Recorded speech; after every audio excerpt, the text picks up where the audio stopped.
ये क्वेश्चन है, find the area of parallelogram having the following diagonals. ये diagonals इन्होंने दे रखे हैं। एक डायगोनल को वेक्टर D1 बोलिए, जो कि 3i प्लस j माइनस 2 के पैरेललोग्राम के 2 डायगोनल्स इन्होंने दे रखे हैं। डायगोनल्स को D1 और D2 से यूजुअली हम लोग डिनोट कर देते हैं।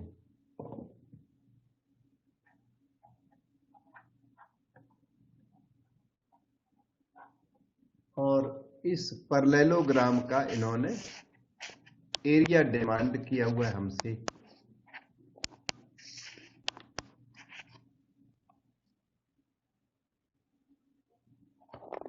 तो एरिया पैरेललोग्राम हमने याद किया हुआ है half D1 cross D2।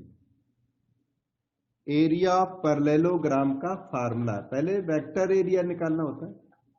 Vector area of parallelogram when diagonals are given is half of D1 cross D2।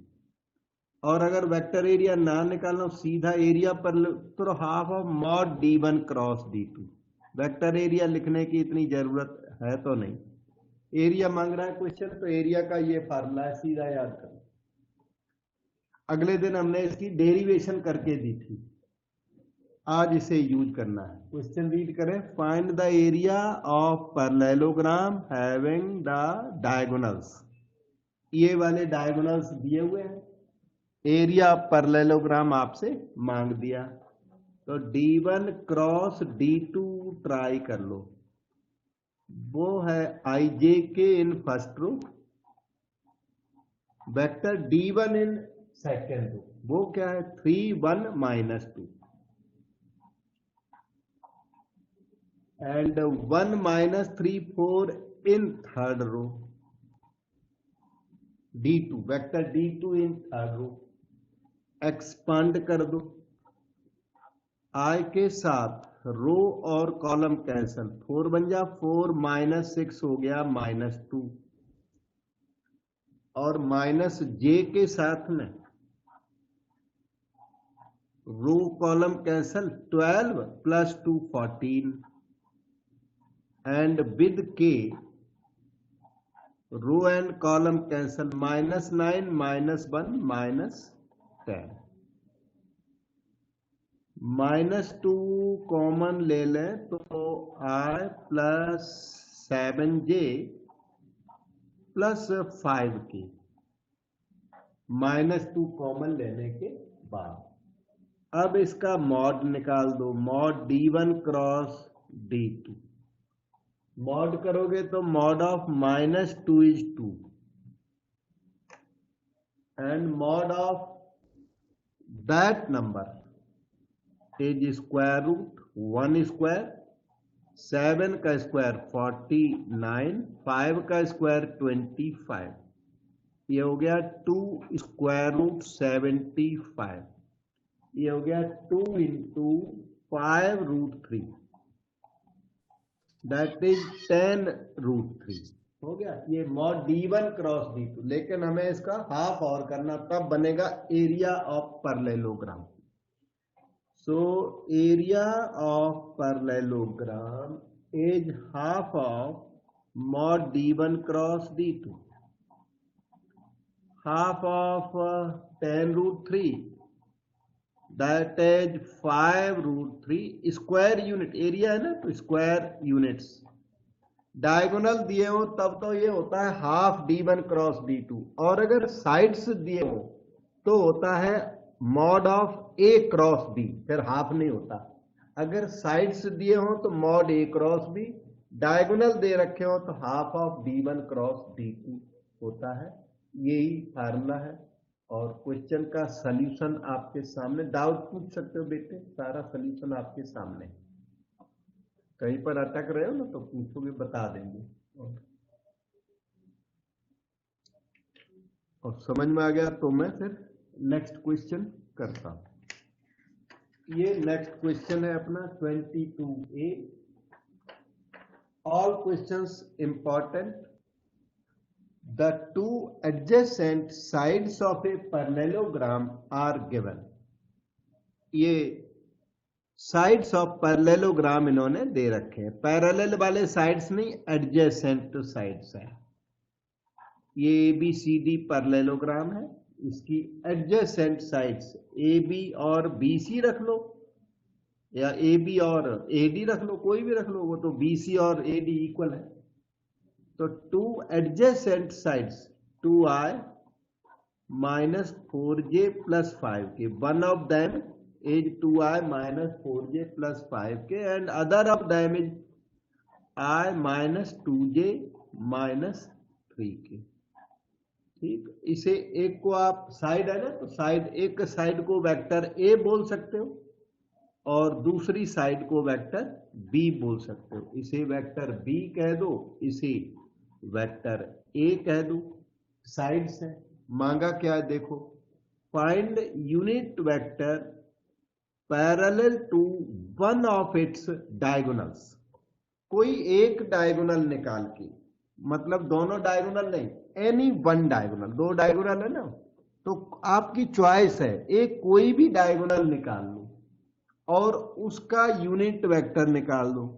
वैसे दोनों डायगोनल के यूनिट वेक्टर अलग अलग होंगे, पर क्वेश्चन आपसे एक डायगोनल मांग रहा है, वन डायगोनल। वैसे ये दो होते हैं, एक D1 एक D2, एक A प्लस B, दूसरा A माइनस B होता है, जो कि हमने पहले प्रीवियसली समझाया भी था। ये वाला diagonal vector A plus vector B, A plus B होता है। जो AC डायगोनल है ना, वेक्टर AC, ओ वेक्टर D1 अगर मैं बोलूं तो वो vector A plus vector B है इस फिगर के हिसाब से, और दोनों को ऐड कर दो, 3i minus 6j plus 2k। ये वन डायगोनल आपका D1 डायगोनल बिल्कुल तैयार है। इसने एक ही मांगा, unit vector parallel to one of its diagonals. ये D1 ना कैप मांग रहे हैं, यूनिट वेक्टर मांग रहे हैं। तो यूनिट वेक्टर ड्रा करना आता है आपको, vector D1 bye mod D1, that is called unit vector D1। Vector D1 आपके सामने 3i minus 6j plus 2k, और मॉड का डिवीजन लगा दो, 3 का स्क्वायर 9, 6 का स्क्वायर 36, 2 का स्क्वायर 4, सारा मिलके हो गया 7। तो unit vector D is 3i minus 6j plus 2k divided by 7। इन्होंने वन यूनिट वेक्टर मांगा, मतलब कोई भी एक निकाल दो। हम दूसरा भी बता देते हैं एक्स्ट्रा में, वो तो आइडिया चाहते हैं कि आपको डायगोनल आते भी है कि नहीं, तो हमने एक डायगोनल निकाल दिया। उसके बाद अगर आप वेक्टर D2 की बात करें, सेकंड डायगोनल, तो ये इस फिगर से ही आ जाता है। Second diagonal D minus B ज्यादा, वेक्टर D भी ज्यादा अच्छा लगता है। बोलने में तो BD अच्छा है, लेकिन निकालने में D भी ज्यादा अच्छा है, और BD निकालोगे तो रॉन्ग नहीं है। तो DB क्या है, DA प्लस AB।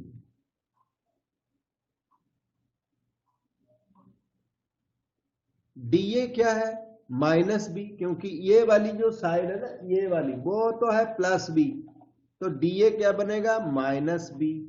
AB क्या है, प्लस A, मतलब A माइनस B। तो ये सेकंड डायगोनल, बोलने में A माइनस B थोड़ा अच्छा लगता है। आप A माइनस B की वैल्यू निकाल लो, A और B बिल्कुल सामने दिख रहे हैं।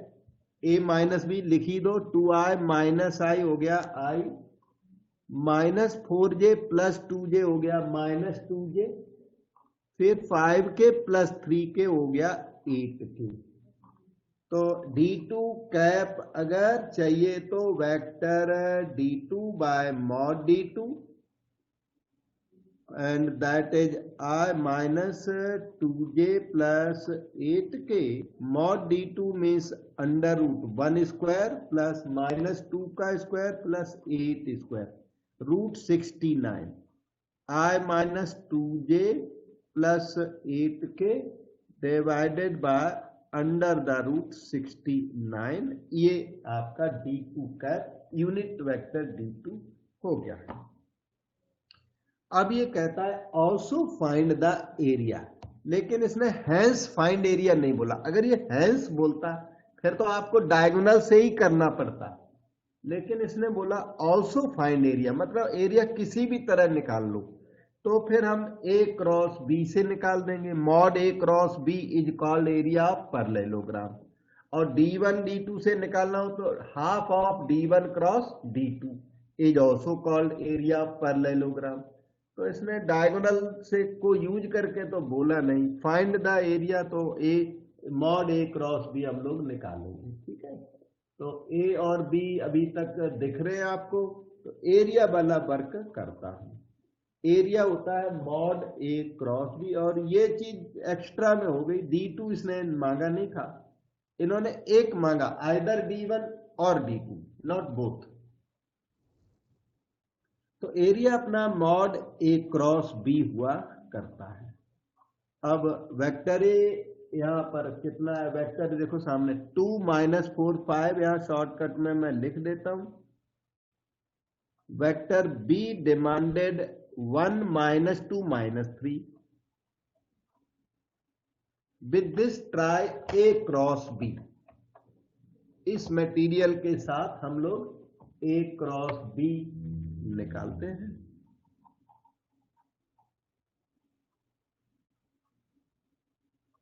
Which is IJK in first row, 2 - 4 5 in second row, 1 - 2 - 3 in third row।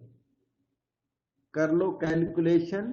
I के साथ 12 + 10 22 हुआ, माइनस J के साथ में रो और कॉलम कैंसल, -J के साथ में रो और कॉलम कैंसल, -6 - 5 हुआ -11।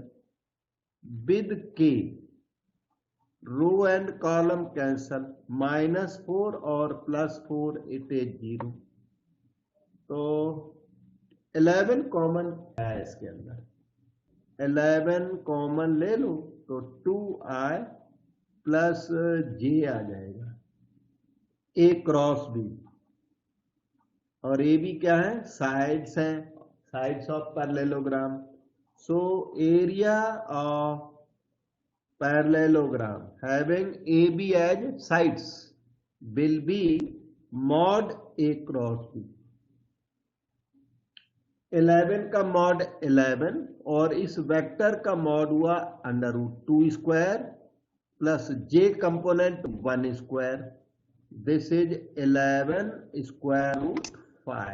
स्क्वायर यूनिट्स लिख दीजिए। अब और देखो कोई मेरा रोल और कुछ दिखता है तो मैं और बता दूं, अदरवाइज ये यही है जो सामने है।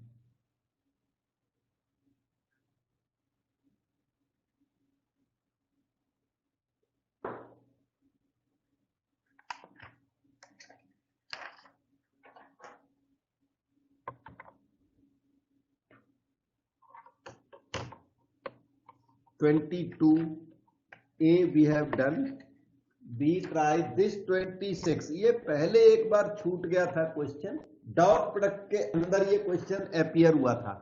तो डॉट प्रोडक्ट के अंदर ये तब तक आप क्रॉस जानते ही नहीं थे, तो डॉट प्रोडक्ट के अंदर तब मैंने इसको पेंडिंग में रख दिया था। ये लॉन्ग बैक एक बार सामने पहले भी आया।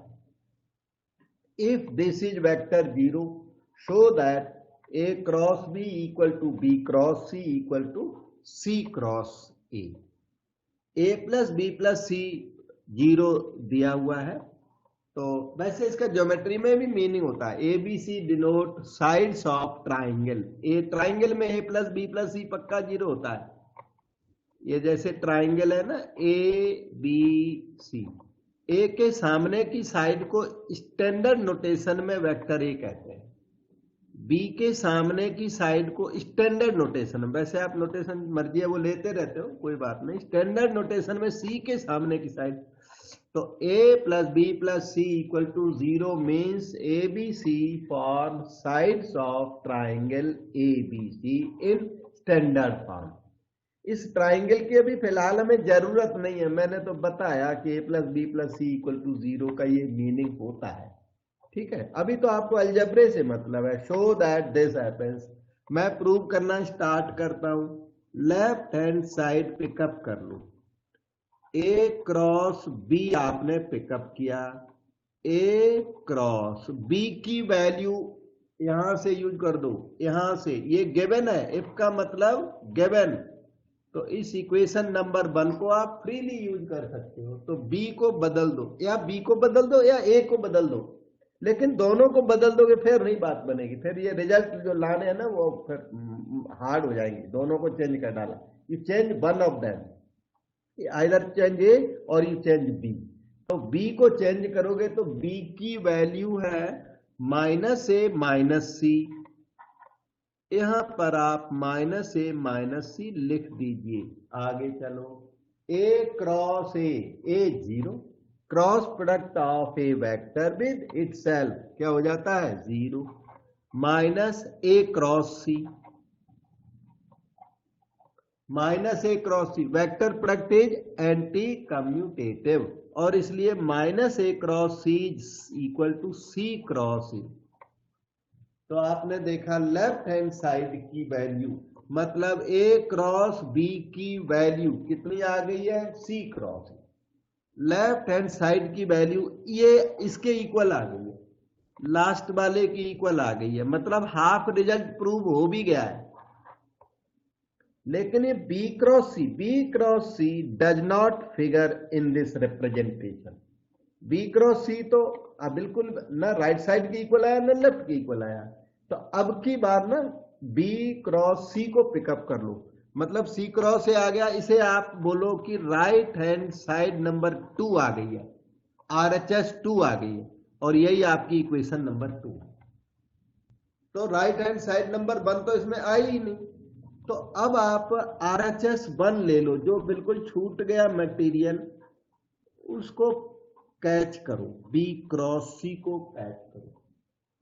Again you will change one of them, दोनों चेंजेबल है वैसे तो। Equation number 1 can change both change करके आपका सोल्यूशन थोड़ा टफ हो जाएगा, मुश्किल से आएगा, लेकिन किसी भी एक को बदलने से आसानी से आ जाता है। C की वैल्यू वहां से लिखो, C की वैल्यू बनती है -a -b, हो गई। अब इसकी कैलकुलेशन कर लो, b cross -a -b cross a हो गया, फिर -b cross b is 0, cross product of any vector with itself vanishes, I cross I 0, j cross j 0, k cross k 0, a cross a 0, और -b cross a को लिखिए a cross b, because vector product is anti commutative. तो a cross b that is LHS। a cross b क्या है question की, LHS है। तो आपने देखा क्या कि LHS is equal to RHS 2 and same LHS is equal to RHS 1। तो ओवरऑल कंक्लूजन क्या हो गया, overall conclusion is LHS is equal to RHS 1 is equal to RHS 2 and has proved. अब देखो बेटे कहां पे डाउट लग रहा है, वो पीस और पूछ सकते हो।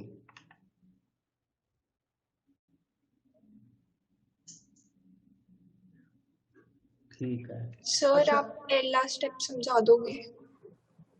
लास्ट स्टेप RHS 1 वाला सर पहला, फर्स्ट वाला ये, हाँ जी सर।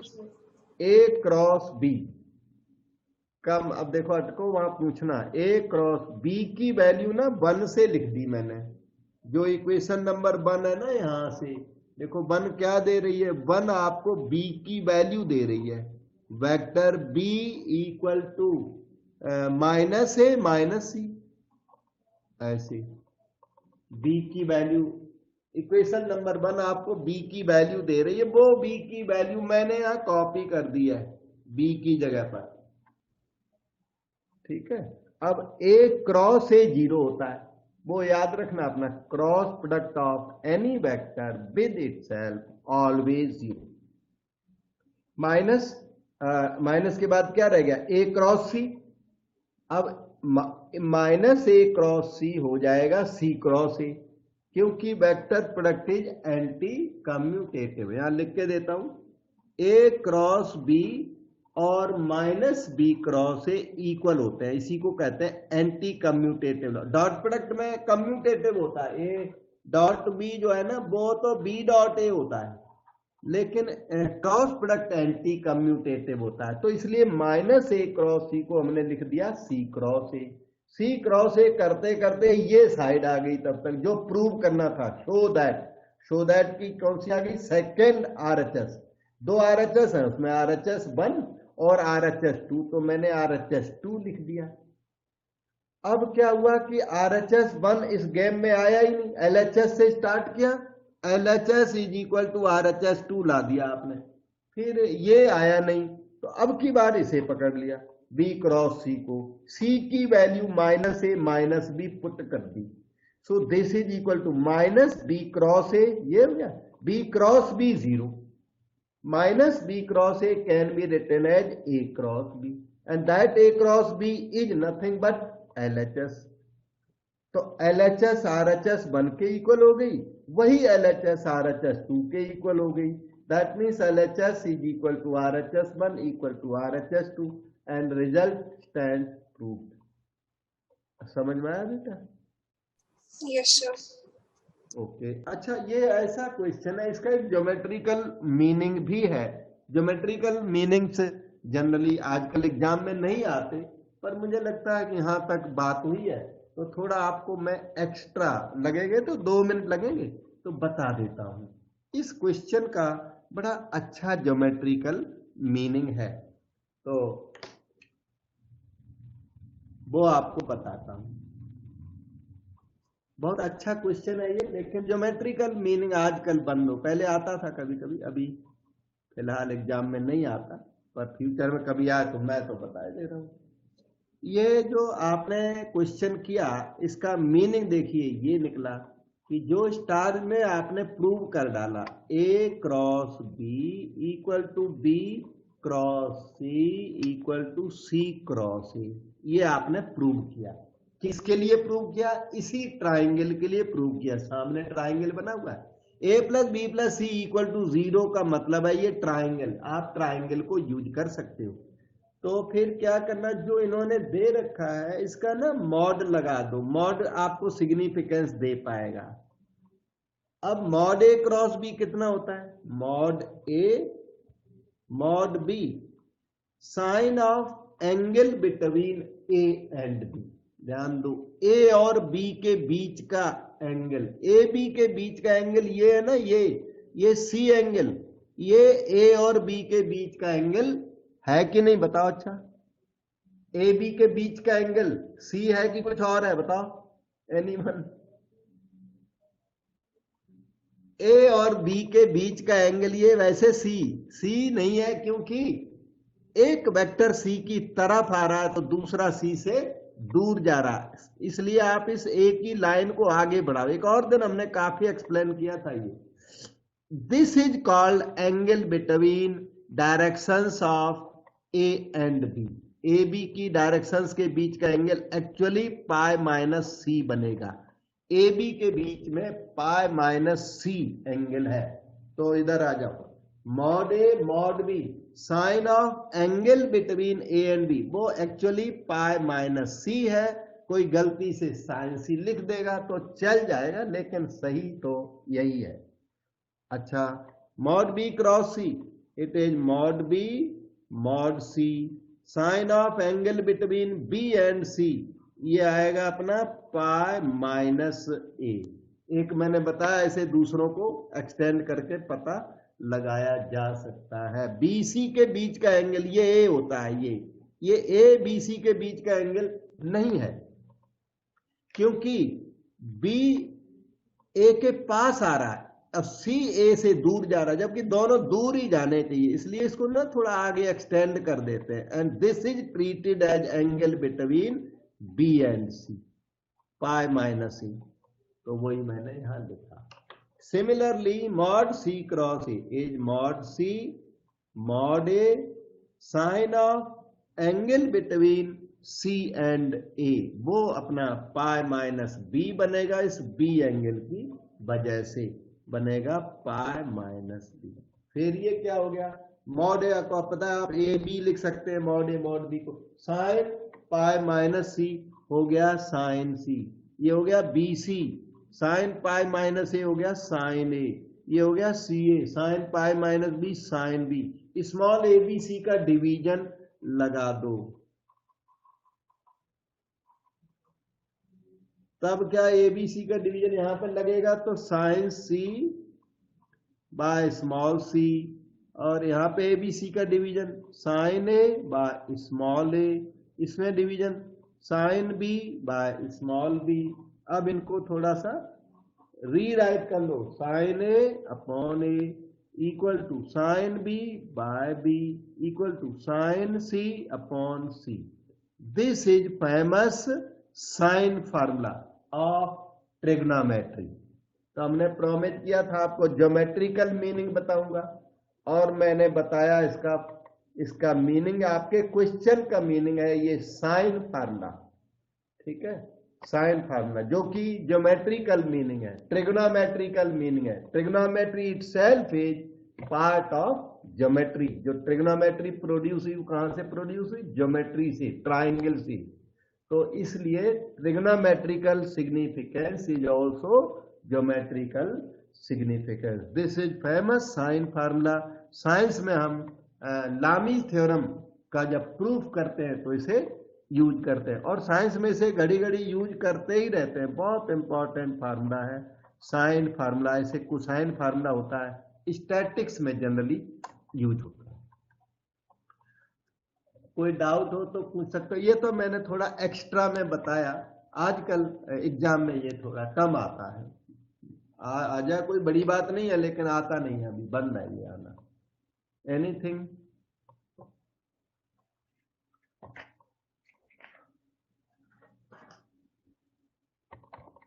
आपको ले चलता हूं नेक्स्ट क्वेश्चन पर।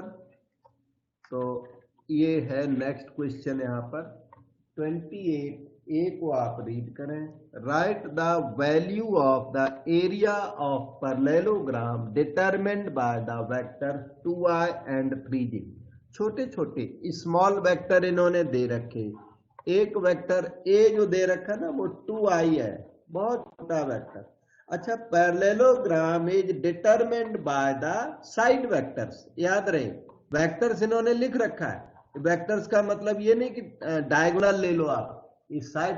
Parallelogram is always determined by its sides and not by diagonals.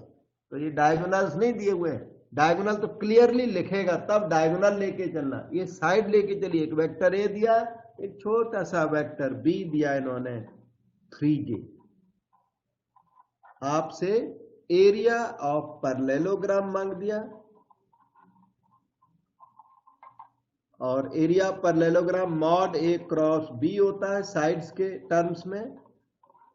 Mod a cross B, आपको ए क्रॉस बी आप डिटर्मिनेंट से भी निकाल सकते हो, पर यहां हमें लगता है इतनी जरूरत नहीं है। वेक्टर ए 2i और बी हो गया अपना 3j, 2 3 जा 6। आई क्रॉस जे आपने याद किया होगा के होता है, के होता है वो फिगर जैसी बनती है ना, यहां पे ऐसे बना देते हैं, ये आई, फिर ये जे, फिर ये के। आई क्रॉस जे इज के, जे क्रॉस के इज आई, के क्रॉस आई इज जे। अब क्लॉकवाइज चलोगे तो ये नेगेटिव होते हैं, तो आपके केस में आई क्रॉस जे की वैल्यू के बनती है, तो मॉड के की वैल्यू 1 होती है, इसलिए ये 6 स्क्वायर यूनिट्स हो गया है area of parallelogram determined by the sides. बेटे पूछो और कुछ।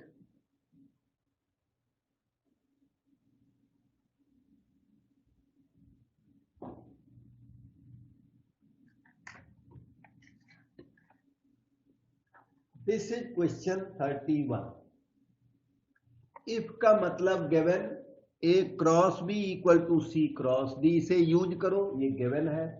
ए cross C equal to B cross D given है, इनको यूज कर सकते हो। शो दैट दिस हैपेंस, इनका पैरेललिज्म शो करना है। A minus D parallel to B minus C, show करने के लिए आपको इनका ना क्रॉस प्रोडक्ट जीरो प्रूव करना है। टू प्रूव दैट, यहां पे हम लिख देते हैं थोड़ा सा, A minus D cross product with B minus C should be zero. Parallel prove करने के लिए क्रॉस प्रोडक्ट प्रूव करें, और परपेंडिकुलर प्रूव करने के लिए डॉट प्रोडक्ट को जीरो प्रूव करें। तो राइट हैंड साइड हम लोग पिकअप कर लेते हैं। राइट हैंड साइड की वैल्यू आ गई ये, A cross B minus C minus D cross B minus C,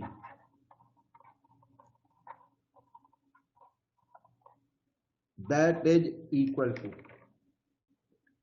A cross B minus A cross C minus D cross B D cross B minus into minus plus D cross सी।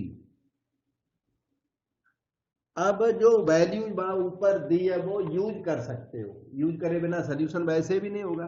तो ए cross B को आप change कर दो, ए cross B की value C cross D show कर रहे हैं वो, तो आप सी क्रॉस डी लिख दो, ये वाली चीज यूज हो गई, ठीक है। अब ए क्रॉस सी भी इन्होंने दिया हुआ है, ये बी क्रॉस डी, इसे भी बदल दो, बी क्रॉस डी, ये दोनों यूज कर दिए। अब रिमेनिंग टू को चेंज नहीं करना, रिमेनिंग टू में वो यूज नहीं करना है, वो दो में यूज हो गए बस। Minus D cross B plus D cross C. थोड़ा सा रिजल्ट आगे बढ़ाता हूं। फर्स्ट टू को एज इट इज रखना,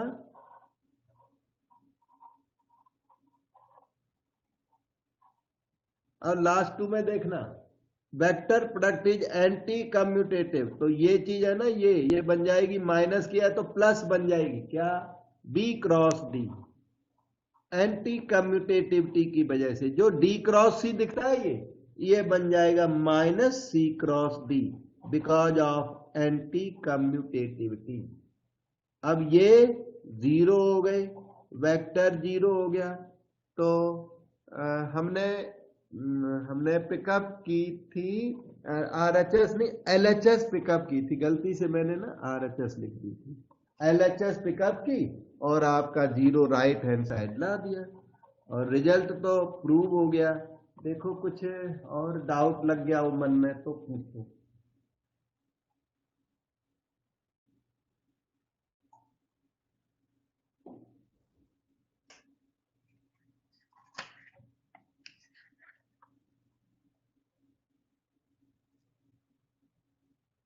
ये नेक्स्ट क्वेश्चन 34 है।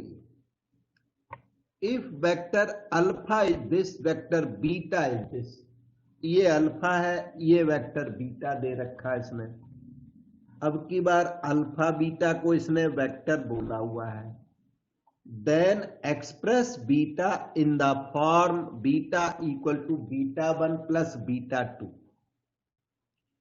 ये कहता है जो आपका ये वेक्टर बीटा है उसे इस तरह का फॉर्म करके दीजिए। वेक्टर बीटा को 2 पीस में डिवाइड कर दो। Vector beta to be expressed as beta 1 plus beta 2, ये क्वेश्चन कह रहा है। वेक्टर बीटा वहां दिया हुआ है, आप चाहो तो अभी लिख लो। वेक्टर बीटा है 2i प्लस जे -4k, इसी वेक्टर को चेंज करना है और β1 प्लस β2 बना के देना है। वेक्टर β1 प्लस वेक्टर β2 बना के देना है। इसको भी हमने नंबर दे दिया, इसे भी नंबर दे दिया। तो alpha is this, beta is that, then express beta in the form of β1 plus β2। Express करने का मतलब आप β1 का पता लगाइए और आप β2 का पता लगा के यहां पर लिखिए, तो आपका जो बीटा है वो एक्सप्रेस हो जाएगा। ठीक है, अब β1 के लिए अब आगे रीड करो, where β1 is parallel to alpha. यहां पर इसने थोड़ा सा बताया कि β1 है क्या। β1 पैरेलल टू अल्फा है, β1 पैरेलल टू अल्फा दे रखा है। तो यहां पर साइड में लिखता हूं, यहां देखे रहे ना, β1 इसने बोला पैरेलल टू वेक्टर अल्फा है। इसका मतलब वेक्टर β1 को आप लैम्डा टाइम्स अल्फा ले सकते हो, क्योंकि parallel vectors differ by constant multiple, उनमें कांस्टेंट मल्टीपल का फर्क होता है। तो आपको ऐसा β1 पता करना जो अल्फा के पैरेलल हो। इसका मतलब β1 समथिंग लाइक लैम्डा अल्फा होगा। अल्फा इन्होंने दे रखा है, इसका मतलब β1 कैसा होगा। इसका मतलब यह है कि जो β1 है वो lambda times 3i plus 4j plus 5k के टाइप का होगा। मतलब जो क्वेश्चन में β1 प्लस β2 मांगा हुआ है उसमें β1 हम लोगों ने निकाल भी लिया है। β1 में थोड़ी सी कमी है, वो लैम्डा जो एक्स्ट्रा आया हुआ ना, वो लैम्डा निकालना पड़ेगा, उसके लिए अभी रीड करूंगा। और तो इससे बोला β1 इज पैरेलल टू अल्फा, उतना सेंटेंस हमें यहां पर ले आया। वेक्टर β1 की वैल्यू हमने निकाली डाली, लैम्डा के टर्म्स में आ गई। ये इक्वेशन नंबर 3 हो गई। 3 को 2 में यूज करोगे तो β2 आ जाएगा, टेम्परेरी ही सही पर β2 आ जाएगा। β2 निकालने के बाद फिर क्या करना, फिर आगे रीड करना, β2 इज परपेंडिकुलर टू अल्फा दे रखा है इसने। जब आपका β2 अरेंज हो जाएगा तब vector β2 dot vector alpha equal to 0 करोगे, तब जाके वो लैम्डा मिल जाएगा आपको। और स्टेप्स बदल दोगे तो आप पे सोल्यूशन फिर होगा नहीं, हार्ड है क्वेश्चन। इन स्टेप्स के साथ इजी है जो मैं बोल रहा हूं। बीटा लिख दिया और बीटा को β1 प्लस β2, फिर क्वेश्चन में जैसे ही β1 की डिटेल दी हमने β1 पता लगा दिया। β1 की हेल्प से आप β2 पता लगा के फिर ही आगे बढ़िए। तो इस β1 को यहां 2 में यूज कर दो, यूज 3 in 2 टू गेट β2, उससे आपको β2 मिलेगा। तो β2 की वैल्यू कितनी है देखो, β2 की वैल्यू है देखो इतनी, 2i plus j minus 4k minus β1। ध्यान से देखो, 2i plus j minus 4k minus β1, β1 अभी पुट कर दूंगा तो β2 आपका लैम्डा के टर्म्स में तैयार हो जाएगा। मतलब β1 भी हमारा रेडी है, β2 रेडी होने वाला है, और β1 β2 ही क्वेश्चन में मांगे हैं। कमी रह जाएगी लैम्डा की, तो वो β2 प्लस अल्फा इक्वल टू 0 से लैम्डा आ जाएगा और हम लोग यूज कर डालेंगे और आंसर निकाल डालेंगे। ठीक, so this is 2i plus j minus 4k minus β1 minus 3 lambda i minus β1 लिख रहा हूं, minus 4 lambda j minus 5 lambda k. इसको थोड़ा रीराइट करें, 2 minus 3 lambda into i, j का coefficient 1 minus 4 lambda into j -4 -5 lambda, -4 + 5 lambda into ये बन गया β2। β1 भी है यहां पर, β2 दोनों आ गए हैं। कमी किसकी है? लेमडा की। तो लेमडा की वैल्यू यहां से मिल जाएगी, β2 + α = 0 से लेमडा मिल जाएगा। लेमडा यहां पुट कर दोगे तो β1 मिल जाएगा, यहां पुट कर दोगे तो β2 मिल जाएगा, और दोनों इक्वेशन 2 में पुट कर दोगे तो beta will be expressed as β1 + β2। कोई भी डाउट हुआ हो मन में पूछ लो बेटे। और हमने β1 β2 अपने रेडी कर लिए हैं, जो क्वेश्चन ने मांगे बेसिकली। β1 β2 आ जाएंगे 2 इक्वेशन में, यहां पुट कर देंगे, बस आंसर आ जाएगा। अब बारी है β2 + α = 0 करने की है। तो वेक्टर अल्फा देखिए ऊपर दिख रहा है, 3 4 5 है वो वेक्टर अल्फा, वो मुझे यहां लिखना पड़ेगा। Vector alpha 3i + 4j + 5k। β2 का डॉट प्रोडक्ट इस अल्फे के साथ अभी करता हूं, वो आपको लेमडा की वैल्यू दे जाएगा ना। β2 given to be perpendicular to alpha in the question, so β2 dot alpha is 0 और β2 dot alpha किया जाए 3 × 2 - 3 लेमडा + 4 × 1 - 4 लेमडा प्लस -5 × 4 + 5 लेमडा = 0। अब इसकी कैलकुलेशन करते हैं। 6 - 9 लेमडा, 4 - 16 लेमडा, -20 - 25 लेमडा = 0। 50 लेमडा मालूम पड़ रहे हैं ये सारे मिलके। यस, -50 लेमडा हो गया, और 6 4 10 -20 -10 = 0। तो लेमडा आपका 10/-50 -1/5 आया। लेमडा बहुत इजी सा नहीं आया, तो कोई बात नहीं, थोड़ा सा, लेकिन हमारा तो काम हो गया। लेमडा के साथ देखिए इक्वेशन 3 में पुट कर दो तो β1 तैयार हो गया अपना। β1 3 में अगर पुट कर दूं तो वो है lambda times that -1/5 times 3i + 4j + 5k।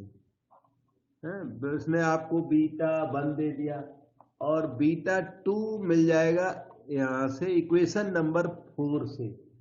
4 equation, एक सेकंड, 4 में शो तो कर देता हूं, ये 4 नंबर, इसी से β2 मिलेगा। इसमें लेमडा की वैल्यू 4 में पुट करते चले जाओ, तो β2 = इक्वेशन नंबर 4 में पुट कर दो तो β2 देखिए आने वाला 2 - 3 लेमडा का मतलब 2 + 3/5i + 1 - 4 लेमडा हुआ 1 + 4/5j -4 + 5 लेमडा हुआ 4 - 1 × k। ये तो इजीली तैयार हो गया मोस्टली। 10 + 13/5i, ये हो गया 9/5j -3k। ये आपका β2 तैयार हो गया। जो क्वेश्चन कह रहा था बीटा को एक्सप्रेस करिए, तो आपने बीटा को एक्सप्रेस कर दिया है। β1 + β2 एंड β1 इज दिस।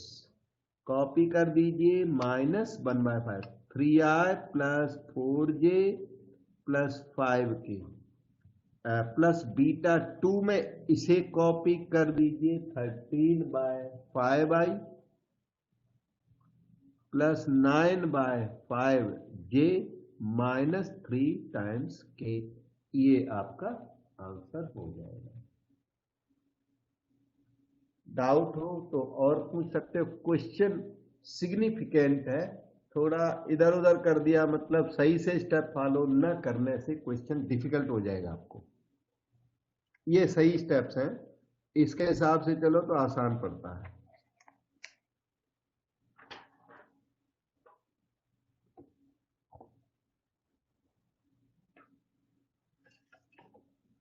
तो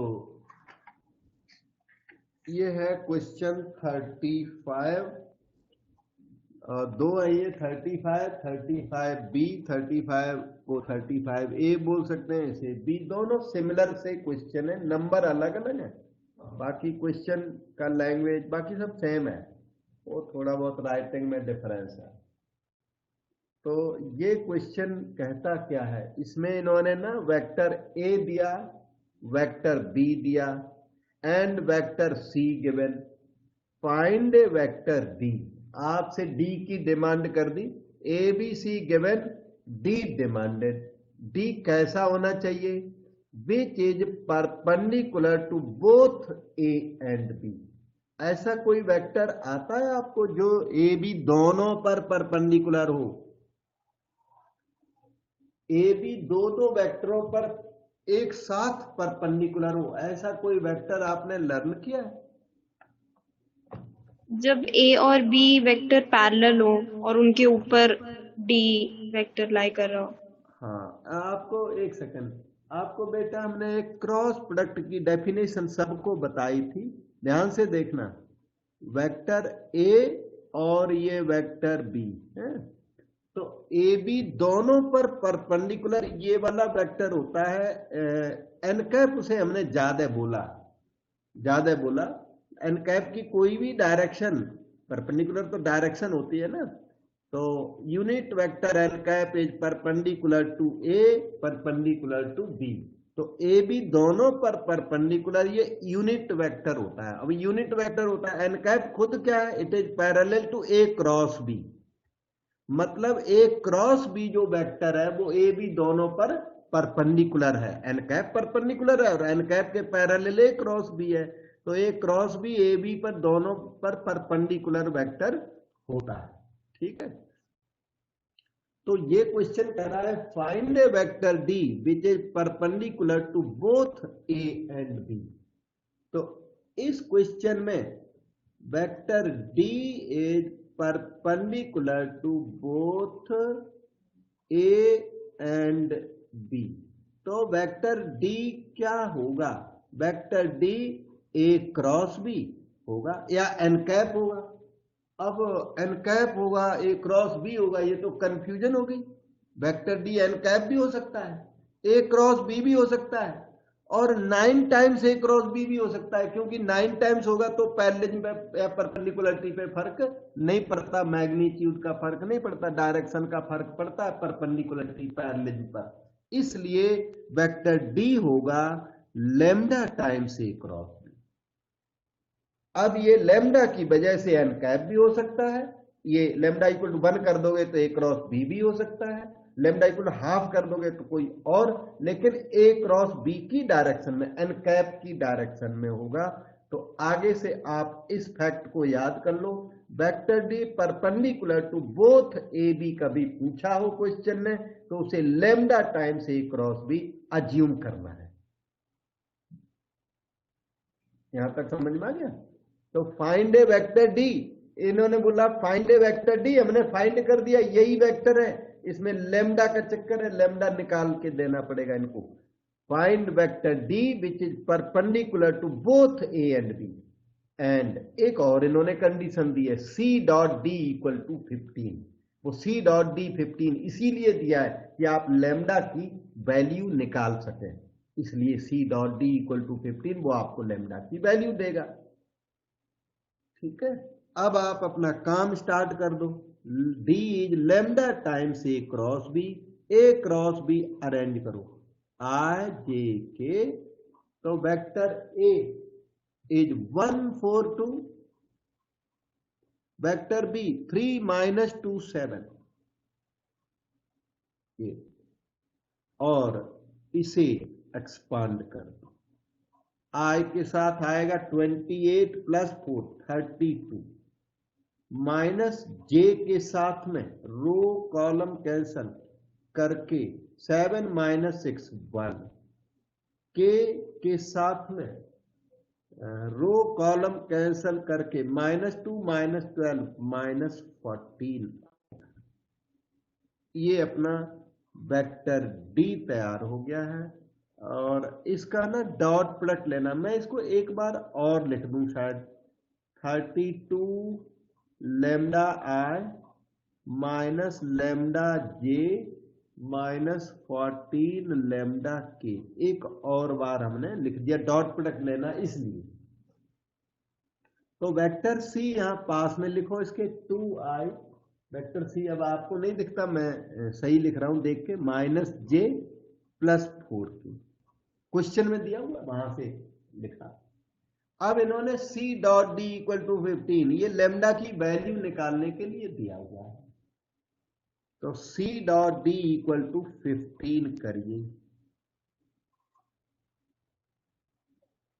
करो।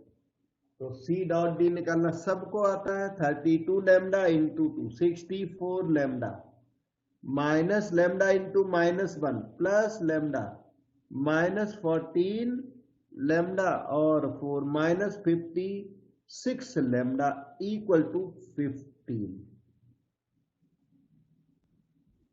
ये ऐसा लगता है 65 - 56 9 लैम्डा इक्वल टू 15, लैम्डा आया 5/3, 3 5 जा 15, 3 3 जा 9।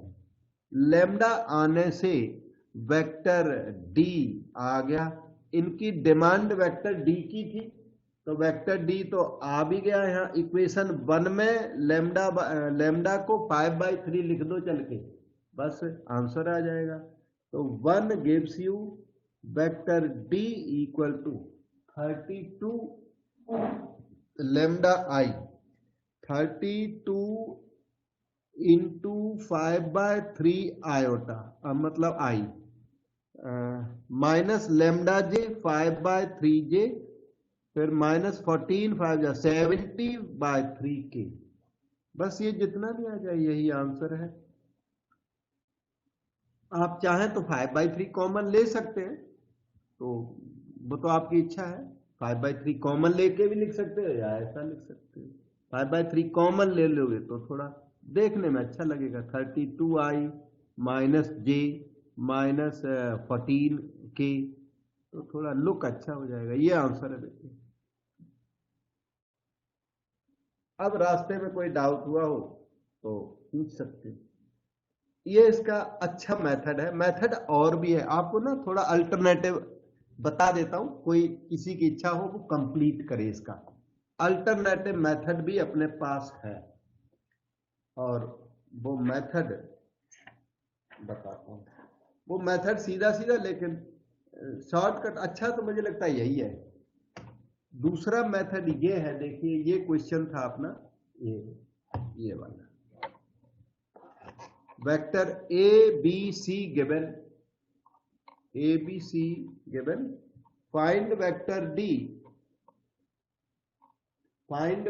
D which is perpendicular to both A and B and C dot D is 15, ये इन्होंने दे रखा है। अब इन्होंने जैसे वेक्टर D मांगा तो आप इस तरह भी कर सकते हो, यहां पे लिख देते हैं, अलिटर है ये, मैं हिंट देता हूं और कंप्लीट आपको करना है। इन्होंने वेक्टर डी मांगा तो आप वेक्टर डी को ना xi plus Y J plus Z K assume कर लो, ये इसका दूसरा मेथड है। xi plus Y J plus Z K assume कर लो। अब ये क्या कहता है, which is perpendicular to both A and B, ये वेक्टर डी जो एज्यूम कर लिया ये ए पर परपेंडिकुलर है, तो D is perpendicular to A as also perpendicular to B, और इसका मतलब ये हुआ कि डी डॉट ए 0, थोड़ा एडजस्ट करना, D perpendicular to both A and B का मीनिंग क्या हुआ, D dot A equal to 0, दूसरा मीनिंग हुआ D dot B equal to 0। अब आप डी डॉट ए अरेंज करो, वेक्टर ए वो सामने है और डी ये है, डॉट प्रोडक्ट कर लो, 1 इंटू एक्स, एक्स हो गया 4y 2z इक्वल टू 0। एक इक्वेशन बन गई। देखो एक और बनेगी, D dot B equal to 0। D का डॉट प्रोडक्ट बी के साथ करें तो हो जाएगा 3x minus 2y plus 7z equal to 0। ये इक्वेशन 2 बन गई। ये वाली 3 एक और आ जाए एक्स बाई जेड में तो सॉल्व करके फिर एक्स बाई जेड निकल जाएंगे। तो एक और इन्होंने दी है, C dot D equal to 15। तो C dot D equal to 15 gives you one more equation. C dot D करिए, सी गिवन हियर, ये दिया हुआ है और सी का डी के साथ dot product 2x minus 1 into y plus 4 into z equal to 15। 2 3 4 को सॉल्व कर लो, solve 2 3 4 to get x by z. ठीक है, हाँ, और x बाई जेड, और x बाई जेड कितने निकलेंगे? प्रीवियस आंसर को देख के मैं अंदाजे से लिख सकता हूं कि x शायद इतना निकलेगा। x by Z as x की वैल्यू यही निकलनी चाहिए, ये वाली निकाली थी ना, ये x निकलेगा 5 इंटू 32/3 और जो y निकलेगा इसका -5/3 और जो z निकलेगा -70/3। ये आंसर आना ना, इसलिए तो ये चाहो तो वेरीफाई भी कर सकते हो किसी इक्वेशन को, इससे वो इक्वेशन नंबर 2 सेटिस्फाइड है कि नहीं। पर ये आंसर आप निकाल के देखना, इनको सॉल्व करो। ठीक है, एक्स वाई सर अगर जो ये हम एग्जाम में लिखेंगे तो कोई प्रॉब्लम तो नहीं है ना? क्या चीज बेटा? सर मतलब जैसे कि ये आपने अल्टरनेटिव मेथड बताया करने का, हाँ, तो हाँ। इसको अगर जो एग्जाम में करेंगे तो कोई प्रॉब्लम तो नहीं है ना? मार्क्स तो नहीं बेटा, कटेंगे ना कहीं? बिल्कुल प्रॉब्लम नहीं है, दोनों ऑथेंटिकेटेड करेक्ट मेथड्स हैं। आप ठीक से लिखोगे तो बिल्कुल प्रॉब्लम, एग्जामिनर समझेगा। जब मेरे को समझ आए तो एग्जामिनर तो ठीक ही अच्छे होते हैं वो लोग, तो उनको भी समझ होगी, दोनों सही है। ठीक है, ठीक है sir, thank you. Okay.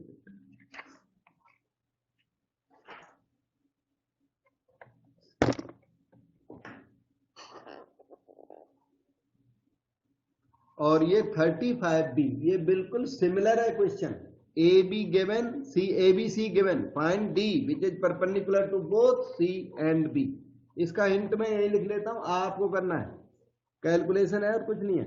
D which is perpendicular to both C, तो vector D is lambda times C cross B, या lambda times B cross C करोगे तो भी रॉन्ग नहीं।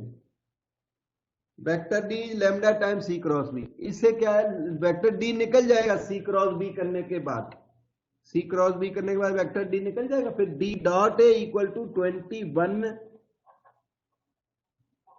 में जब इसे यूज करोगे ऊपर वाले मटेरियल को तो ये आपको लैम्डा दे देगा, और लैम्डा की वैल्यू यहां पुट बैक कर दोगे तो आंसर आ जाएगा। ये इजी मेथड है बेटा, पहले वाला मेथड है ना, टेक्निकल और इजी मेथड है। और दूसरा नॉन टेक्निकल, और वो सॉल्व करना मैंने छोड़ दिया है, सॉल्व करने में आप पे मेहनत पड़ेगी बड़ी। दूसरा एक्स वाई जेड में आ जाती है ना इक्वेशन, तो वो तो थोड़ा हार्ड तो नहीं है पर लेंथी जरूर है एक्स वाई जेड को सॉल्व करना। इसमें सिंगल लैम्डा की वैल्यू आसानी से आ जाती है, ये इजी मेथड है पहले वाला। अच्छा, तो आपको फर्स्ट वाला फॉलो करना है और एग्जामिनर को ठीक से समझाना है कि ये वेक्टर ऐसा है, बाकी आपकी इच्छा है। ये थोड़ा टेक्निकल है, वो नॉन टेक्निकल, लेकिन वो लेंथी तो वही है। अब इसमें एक और चीज आ गई है, ये क्वेश्चन नंबर 1 ए न्यू लेकिन स्मॉल फाउंडेशन पर बेस्ड है। हम आपको इसकी थोड़ी फाउंडेशन देते हैं जो 3D में भी यूज होगी। 3D की एक्चुअली ये वेक्टर अलजेब्रे का अब लास्ट सा आ गया है, और वेक्टर अलजेब्रे का लास्ट और 3D की बिगिनिंग सेम है। तो इसमें क्या है कि ये 3 डायमेंशनल फ्रेम ऑफ रेफरेंस दिखाई पड़ गया आपको, yes, X axes, Y axes, Z axes, जिसे एक्स एक्सेज उसी को आई एक्सेज कहते हैं, वाई एक्सेज को क्या बोलते हैं, j axes, Z axes is called k axes, i J k axes, बन गए।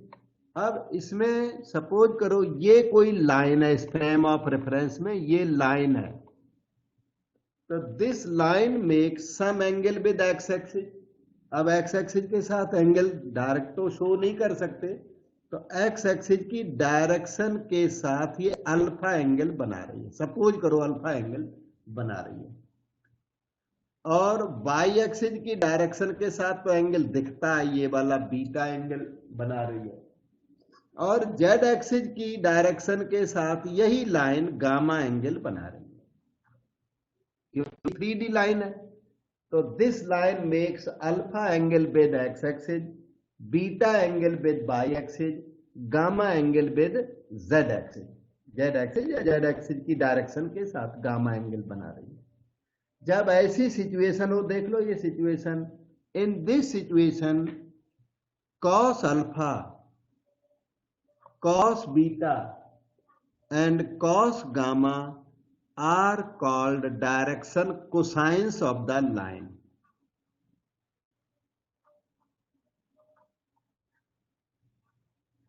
लाइन या डायरेक्शन भी बोल सकते हैं, direction cosines of the line. ये डायरेक्शन कोसाइंस का मेन रोल मैं आपको एडवांस में बताता हूं, जो 2D में स्लोप का रोल है। 2D में लाइन का स्लोप क्या करता है, लाइन की डायरेक्शन को फिक्स करता है, उसी तरीके से 3D में डायरेक्शन कोसाइंस और भी होते हैं डायरेक्शन रेशियोज, इनका वही रोल है स्लोप वाला। ये लाइन की डायरेक्शन को फिक्स करते हैं। ये जो लाइन की डायरेक्शन है ना, ये अल्फा बीटा गामा से फिक्स हो जाती है लाइन की डायरेक्शन। तो ये जो cos alpha, cos beta, cos gamma, they are called direction cosines. Shortcut में इन्हें डीसीज कहते हैं, direction cosines of the line. ये बीटा क्या है, angle made by line with Y axis, made by your line with Y axis. इसी तरह ये अल्फा क्या है, angle made by line with X axis. मैं यहां लिख देता हूं, angle made by line with X axis. और गामा क्या है, angle made by line with Z axis. एक आप लिख लेना। अच्छा, तो in this position, in this situation, alpha, cos beta, cos gamma are called direction cosines of the line and are denoted by LMN. L equal to cos alpha, M equal to cos beta, N equal to cos gamma, इन्हें कहते हैं। ठीक है, they are denoted by LMN. LMN standard notation है इनका direction cosines का। और इन DCs की एक इंपॉर्टेंट प्रॉपर्टी होती है, डायरेक्शन कोसाइंस की इंपॉर्टेंट प्रॉपर्टी ये है कि cos square alpha plus cos square beta plus cos square gamma is 1। इन तीनों का सम ऑफ स्क्वायर हमेशा 1 होता है, मतलब कि L square plus M square plus N square is 1। ये प्रॉपर्टी को याद कर लो। ठीक है, L square plus M square plus N square is 1। मतलब ये कि अगर मैं ऐसे एक वेक्टर P लिखूं, vector P equal to L I plus M J plus N K, तो ये वेक्टर P यूनिट वेक्टर होगा, क्योंकि इसका मॉड P 1 है। इसकी वजह से इसका मॉड P क्या है, root L square plus M square plus N square, वो क्या होगा, 1 होगा। तो L I plus M J plus N K always कैसा होता है, यूनिट वेक्टर होता है, हमेशा यूनिट वेक्टर होता है, सर्टिफाइड यूनिट वेक्टर। ये हमने आपको डायरेक्शन कोसाइंस इस फिगर के बेस पर डीसीज सिखाए, direction cosines of A line. अब एक चीज इसमें और भी होती है, उसे कहते हैं direction ratios of line. Direction ratios of line. If ABC are 3 numbers, अगर कोई 3 नंबर्स आपके पास हैं ABC, if ABC are 3 numbers, ऐसे कोई 3 नंबर्स हैं सच दैट जो इसे सेटिस्फाई करते हो। किसे सेटिस्फाई करते हो? L by A equal to M by A equal to N by C। L by A M by B N by C को सेटिस्फाई करते हो। मतलब ABC कोई 3 नंबर्स हो जो LMN के प्रोपोर्शनल हो, ये प्रोपोर्शनल बोले जाते हैं। देन अगर 3 नंबर्स LMN के प्रोपोर्शनल हुए तो इन ABC को डायरेक्शन रेशियोज कहते हैं। Then ABC are called direction ratios, are called direction ratios किसके? Of line. Direction ratios of line कहते हैं। लाइन की डायरेक्शन है ये, और रेशियो कहते ही नहीं, बोलते भी हैं। A is to B is to C भी इसी को कह सकते हो।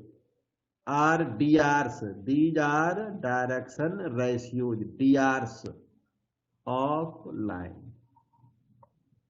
ये ऐसे लिखो तो ठीक है, ऐसे लिखो तो ऐसे भी लिखते हैं, लेस ग्रेटर साइन के अंदर A, B, C अगर लिखोगे तो ये क्या है? These are direction ratios. DRs बोलो या कैपिटल DRs बोलो या डायरेक्शन नंबर्स भी कहते हैं, DNs नंबर्स, डायरेक्शन नंबर्स भी इन्हीं को कहते हैं। नंबर कुछ कम यूज होता है पर कहते तो हैं डायरेक्शन नंबर्स भी इन्हीं को कहते हैं। DNs कह देते हैं कई लोग, DRs डायरेक्शन रेशियोज, ठीक है। तो इन्हें डायरेक्शन रेशियोज कहते हैं। LMN को डायरेक्शन कोसाइंस कहते हैं, ABC को डायरेक्शन रेशियोज कहते हैं। लेकिन इसमें एक और इंपॉर्टेंट बात है कि observe L by L equal to M by M equal to N by N। LMN के प्रोपोर्शनल LMN खुद भी होते हैं, तो ये जो LMN है ये खुद भी क्या है? DRs है। मतलब DCs आर ऑल्सो DRs। तो ऑल DCs, जितने भी DCs हैं वो डायरेक्शन रेशियोज होते हैं। Yes, they are DRs also, but all DRs are not DCs। सभी डायरेक्शन रेशियोज DCs नहीं होते, क्योंकि DC जो है वो एक एक्स्ट्रा क्वालिटी होती है, उसमें L² + M² + N² equal to 1, जो कि DRs में होना जरूरी नहीं है। इसलिए जो डायरेक्शन कोसाइन दिया है इसका मतलब डायरेक्शन रेशियो दिया हुआ है साथ में। लेकिन DRs दिए हुए हैं तो वो डायरेक्शन कोसाइन के इक्वल नहीं होता, वो डायरेक्शन रेशियो दिया है तो उसे आपको डायरेक्शन कोसाइन बनाना पड़ेगा। तो जितने भी DCs हैं वो DRs का रोल प्ले कर सकते हैं, लेकिन DRs जो है वो DCs का रोल प्ले नहीं कर सकते, ठीक है। और आज मेरे ख्याल से फाउंडेशन आपकी DRs की कंप्लीट हो गई है। अब इसका यूज कराऊंगा नेक्स्ट डे, थोड़ा याद भी दिला देंगे, टाइम पर आना सब लोग, याद भी दिला दूंगा और फिर यूज भी करेंगे, ठीक है।